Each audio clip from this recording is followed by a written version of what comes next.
This is a stimulus update and daily news report. Got some important updates to share with you. Nancy Pelosi officially replaced by a new Democrat to lead the House. I'll give you details on that. Bernie Sanders speaks out about all the corruption going on and what needs to be done for the American people. I'll play the video clip of what he said there. Also here, stimulus update. Will you get a stimulus check this month to help with the holiday spending? I'll go over that article. And also the student loan forgiveness facing another setback and may or may not happen, and I'll give you some other important updates as well. Hope you're having a fantastic Friday. If you appreciate the fact-based, fast-paced updates, hit the like button down below. So Biden's student loan forgiveness plan suffers another setback. So setback after setback, I feel like it may not even happen at all. Student loan relief, Fifth Circuit Court rejects Biden's latest plea to reinstate program.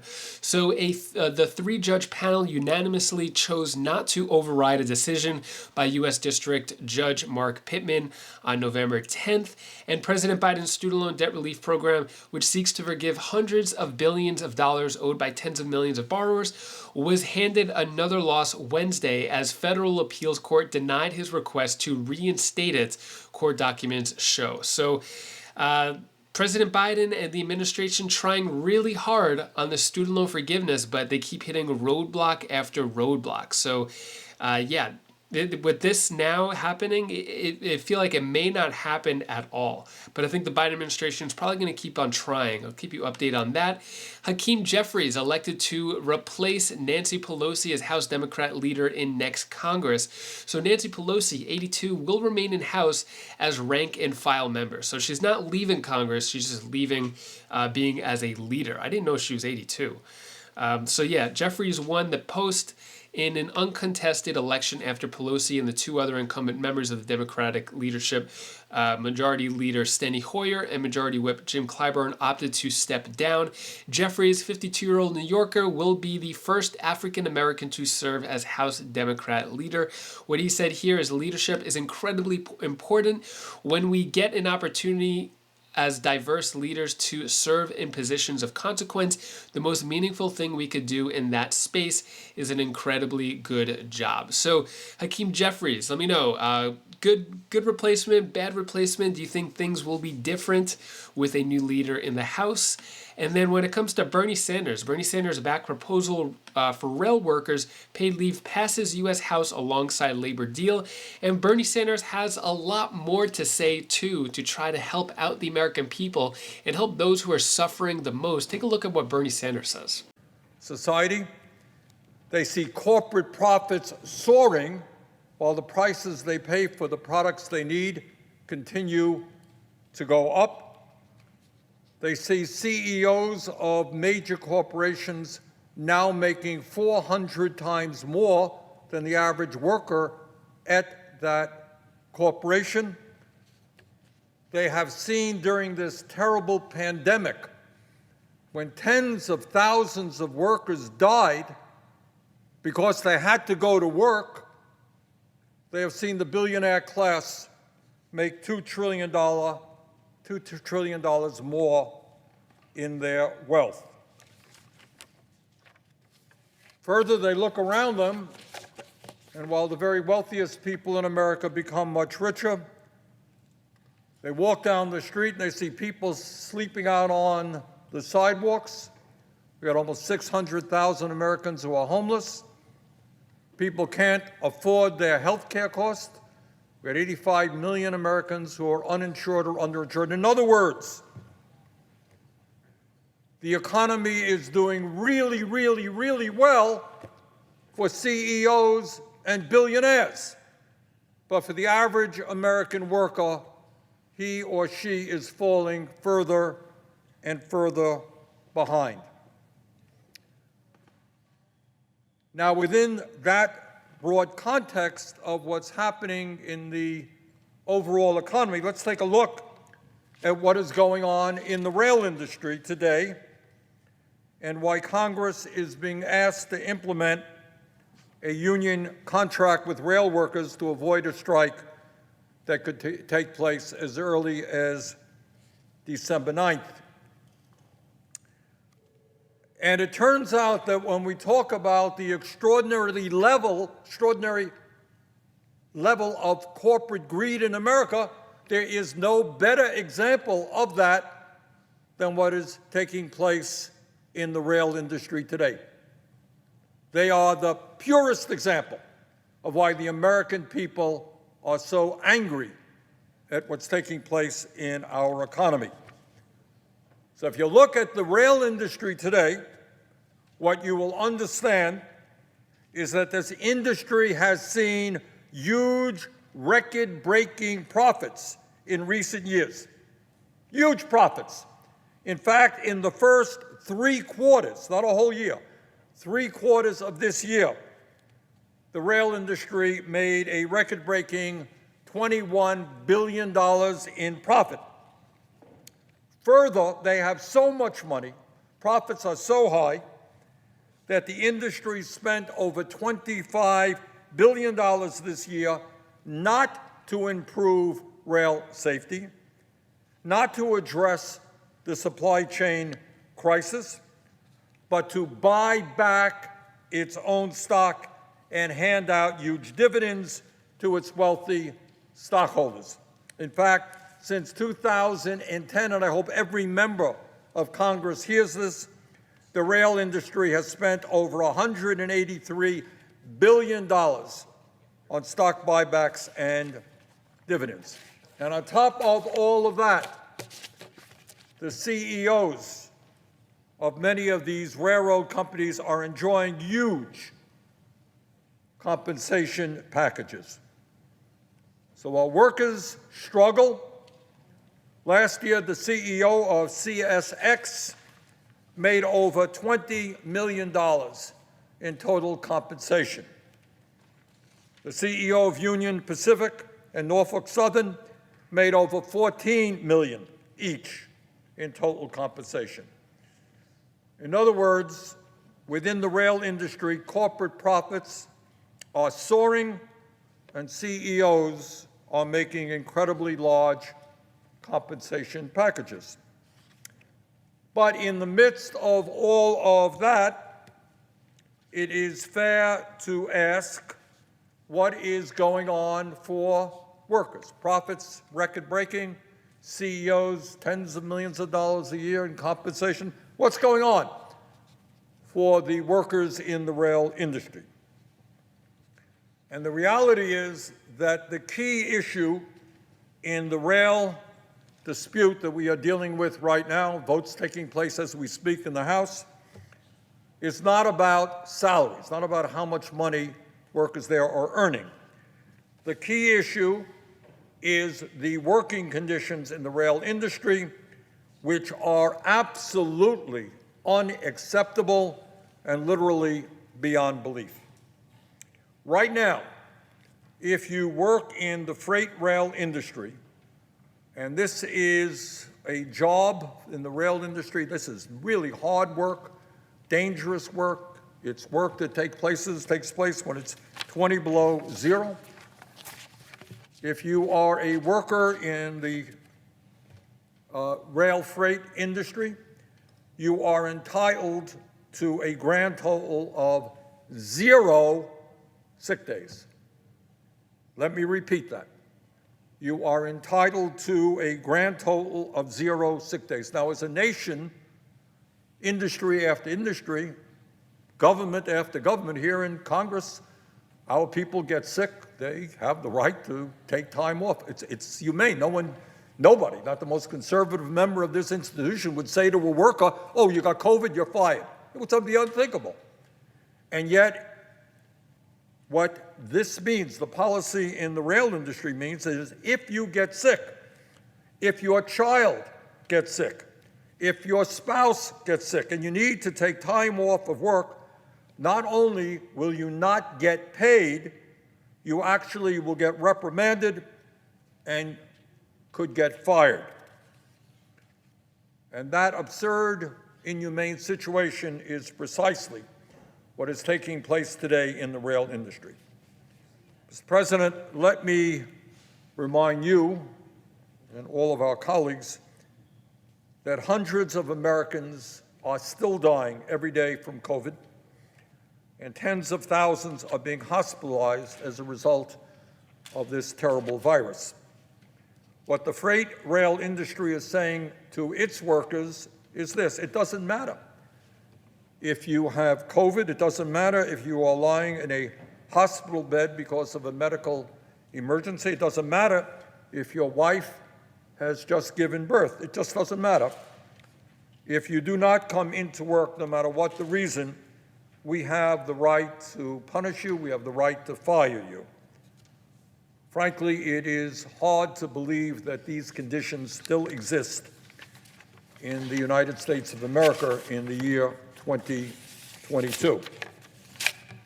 Let me give you just a few examples that I am familiar with hearing from workers. One rail worker was penalized by the railroads for spending the day in the hospital with his son, who was having breathing issues. Another worker couldn't take his pregnant wife to the doctor because it could have resulted in disciplinary action for him. Tragically, we witnessed the death of a locomotive engineer who was forced to skip his doctor's appointment after experiencing unusual symptoms, only to suffer a heart attack and die in an engine room weeks later. And here is what one rail worker recently said, and I quote, "I am tired of being tired all day, every day, and having every one of my coworkers being physically sick from sleep deprivation. Most of my coworkers can't stay awake anymore during a 12-hour trip," end of quote. That's one rail worker. Mr. President, there is absolutely no reason why these workers should have to deal with these conditions in the richest country in the history of the world. And I wonder, Mr. President, if the CEOs in the railroad industry or other top executives in this industry, I wonder if they get fired when they don't get into the office because of sickness or when they have a medical emergency in their families. So I think in fact, the head of the Teamsters recently said this, Sean O'Brien, that, what's good for the CEOs in terms of paid sick leave is good for employees as well, and I think he is absolutely right. Further, I should add, as everybody knows, that quite sensibly, the federal government guarantees 12 weeks of paid family and medical leave to its workers. So if you are an employee, for example, at the Department of Transportation in the United States of America, sitting behind the desk, you are appropriately guaranteed 12 weeks of paid family and medical leave. But if you are an engineer running a train with tons of freight behind you, you get 0 sick time. Now, that may make sense to somebody, but it does not make sense to me. As a result of this incredibly reactionary policy of denying workers sick time, rail conductors, engineers, and other rail employees are coming into work sick and exhausted, which is a danger not only to themselves, but to their coworkers and everyone else who is around them. The work they do is dangerous work. Mr. President, the United States, sadly, is the only major country on earth that does not guarantee paid sick days, something that we hope to remedy. We tried to remedy, and we've got to continue going forward so that we do remedy it. It is a bit of an embarrassment that of all the major countries on earth, we are the only one not to guarantee paid sick days. In Germany, workers are entitled to as many as 84 weeks of paid sick leave at 70% of their salary, depending upon how serious the illness is. And countries all over the world, in one way or another, have generous policies that recognize that in a modern, civilized society, if you get sick, if your kids get sick, if your wife or husband gets sick, you are entitled as a worker to have paid sick leave. But while government workers here in the United States and in many, many industries, many companies, guarantee their workers paid sick leave, rail workers in the United States of America today, in the year 2022, are guaranteed 0 paid sick days, 0. Now, the rail industry has told us that they can't afford to provide paid sick days to their employees. Instead of sitting down and negotiating with their unions to bring about a reasonable compromise, for the past 3 years, the rail industry has refused to agree to a single day of guaranteed paid sick leave to its workers. They say it would cost too much money to provide their workers any paid sick days. Well, let's see. They made over $21 billion in profits so far this year. They provide their CEOs with huge compensation packages. They spent $25.5 billion to buy back their own stock and hand out huge dividends to their wealthy stockholders.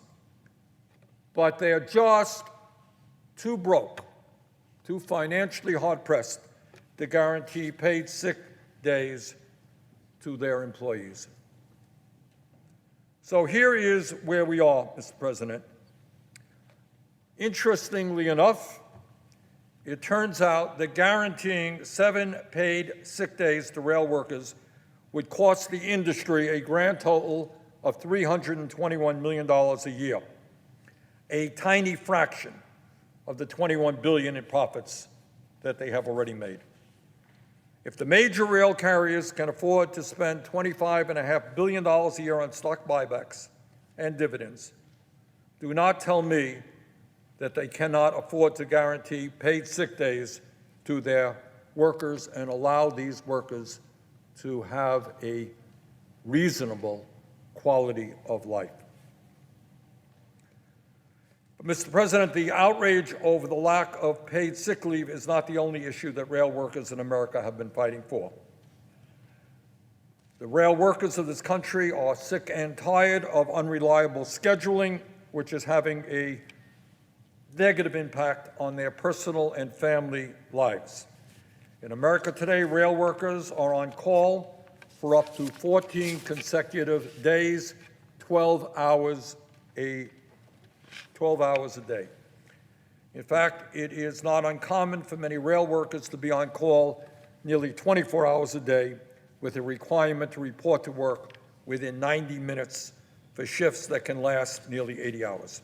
What are your thoughts on Bernie Sanders? Do you agree, disagree? When it comes to stimulus update, will you get a stimulus check this month to help with holiday spending? So according to this article, holiday season is an expensive time of year. That's obvious. Cost may be even higher this year due to inflation. That's obvious as well. Some states are offering financial relief in the form of stimulus checks. So not a federal stimulus check, but talking about different state stimulus checks that are going out. And we're starting to see state stimulus checks and other stimulus check programs starting to fizzle out. Coming into 2023, I don't really see any big new programs. A lot of these stimulus checks are due to surpluses, which is due to a lot of the stimulus money that flooded a lot of these states, went to local governments. So when it comes to stimulus check for December, there may or may not be nothing new, maybe nothing that I haven't said. I'm announcing when these checks are going out. But nothing new as of yet. So when it comes to will the rest of America get stimulus money, definitely not during the lame duck session. I know they're trying really hard for the expanded child tax credit. That seems to be the biggest nationwide stimulus program, but in terms of a federal stimulus check, doesn't seem like there's enough support for it as of now.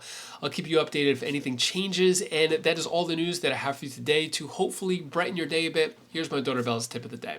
Oh, guys, I didn't see you there. Hi, guys, this is Bella's tip of the day. I want to tell you the one thing that you should do when you feel something. When you feel something like happy or sad, tell someone. Be exposed. Show the whole world what you feel. Sorry, I was dreaming. So, anyways, that was all I wanted to say for today. Bye.